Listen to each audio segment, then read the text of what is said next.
The Story of Ruby Bridges.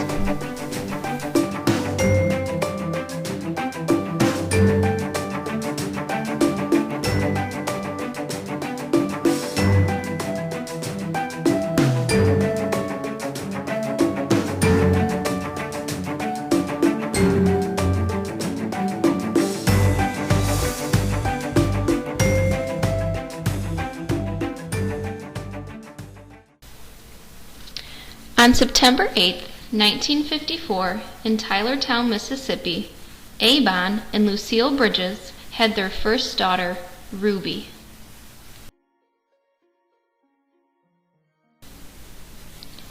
Abon and Lucille worked long days on the farm where they were sharecroppers.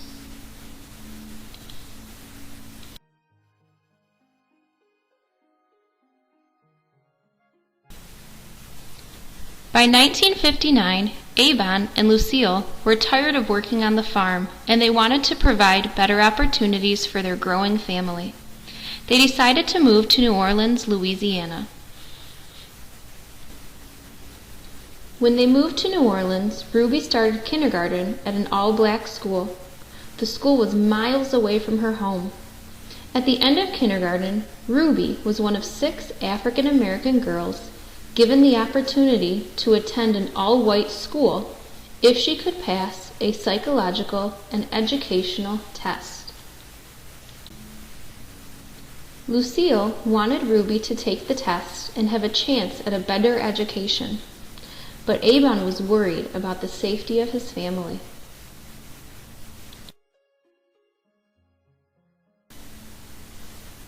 The test was very difficult, and the idea behind it was that the students wouldn't pass, and New Orleans schools would remain segregated.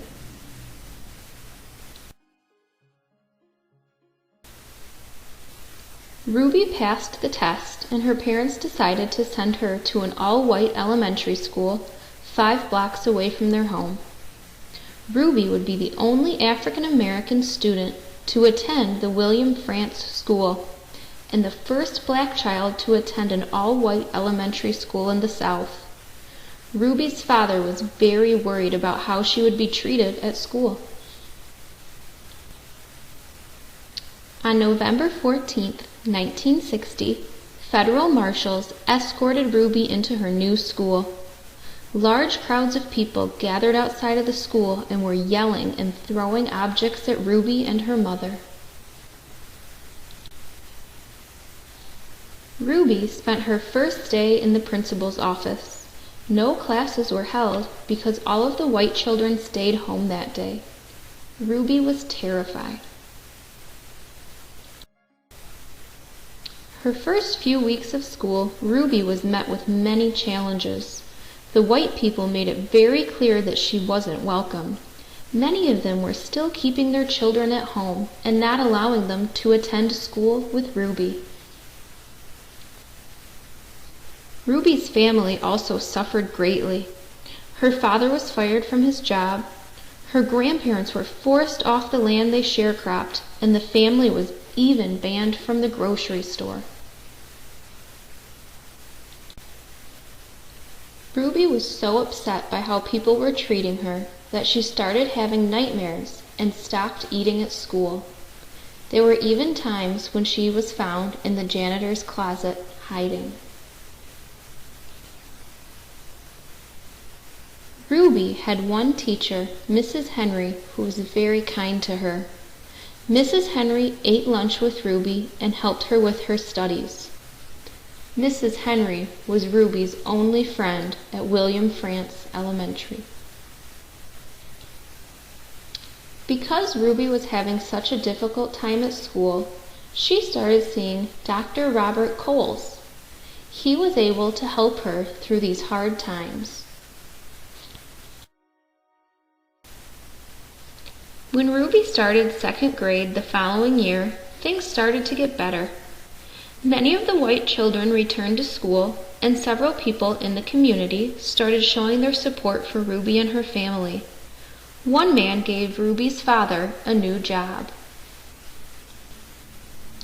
Ruby continued to do well in school, and after she graduated from high school, She studied tourism at the Kansas City Business School. Soon after, she married her husband, Malcolm Hall, and they had 4 sons together. Ruby was a travel agent. In 1993, Ruby's younger brother Malcolm was murdered, and she started to take care of his 4 young children. The children attended William Frantz School, the same school Ruby had attended. She started volunteering at the school. In 1999, Ruby formed the Ruby Bridges Foundation to support values of tolerance, respect, and appreciation of all differences. Ruby's message is that racism has no place in the hearts and minds of our children. Her foundation helps support that message. She can often be found visiting schools and speaking to children about respecting each other and their differences.